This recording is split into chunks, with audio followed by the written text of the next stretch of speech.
I'm using a cotton canvas and I'm starting with the blocking in, as you're familiar with, so we're going to go fairly quickly through this stage. The usual mix, as I've already shown you, ultramarine and a bit of burnt sienna. And looking for the dark areas in the reference and getting those in as quickly as possible. Notice when drawing the road, I'm using a chiseled sort of straight line approach instead of sweeping curves.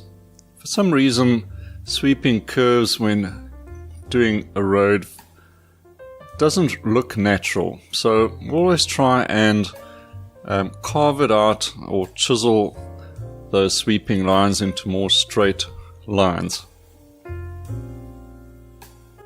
And when I'm doing a road, I wanted to go into the painting, not to rise up from the bottom and seem to go into the sky.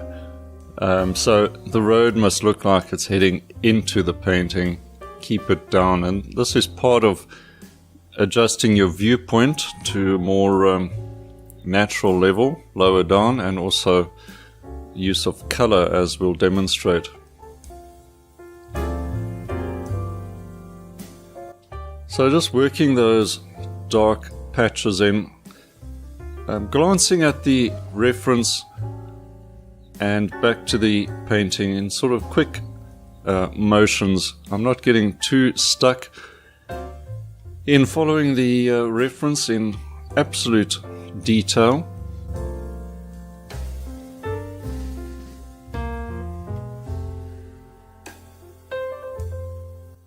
Now remember also we're using loose thin paint. I've got a bit of white spirits and linseed oil mix just to loosen up, and in some areas the dark is even darker, so there's a bit more burnt sienna into that ultramarine. In other areas not so much.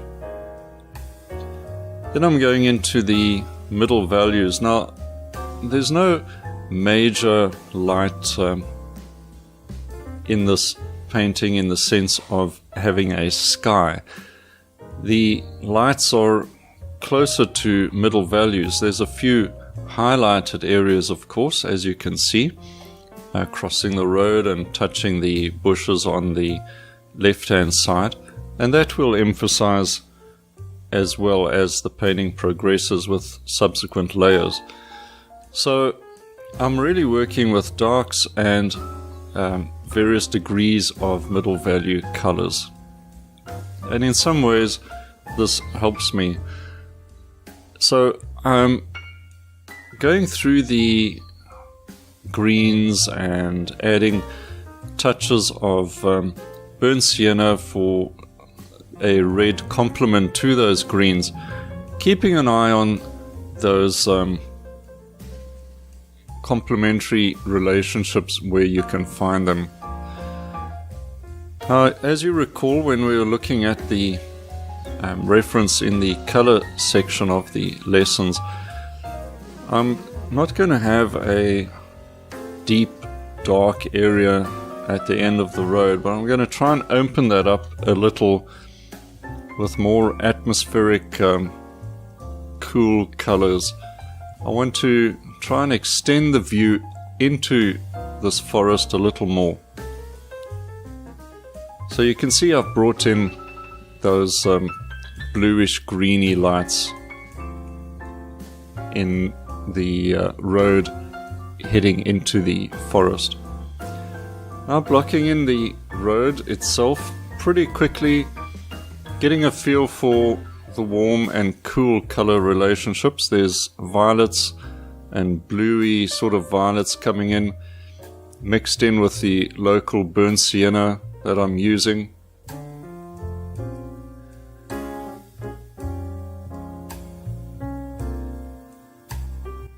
And now just opening up things a little. This aspect will develop. It's more conceptual as opposed to following the reference slavishly.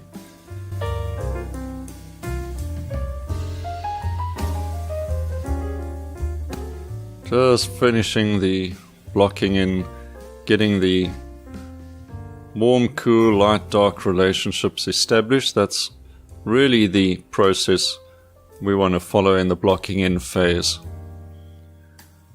So cool browns, whether it's in shadow, so there'll be a bit more blue in there. In that wall, I'm really mixing greys. In fact, it's violety, greeny greys. There's a bit of warm coming in.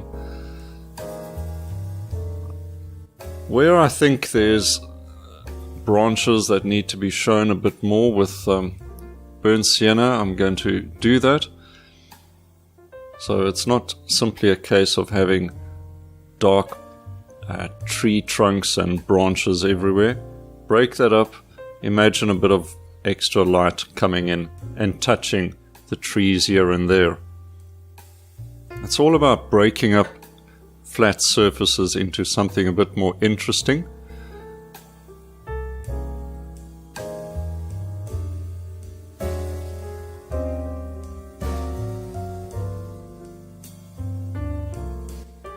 Enriching the reds in the road a bit.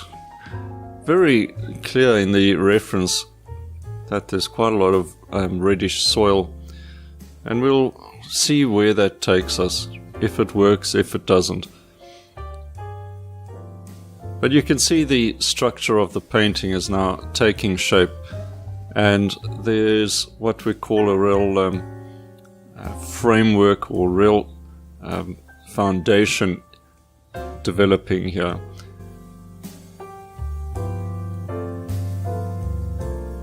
And this is part of making a good start to your painting. It's at these early stages that I get the confidence to press on and work with something, and it pays not to get too despondent at an early stage of your painting. That may come a bit later when you get lost in the middle phase, but press on, keep the basics there, and look for relationships.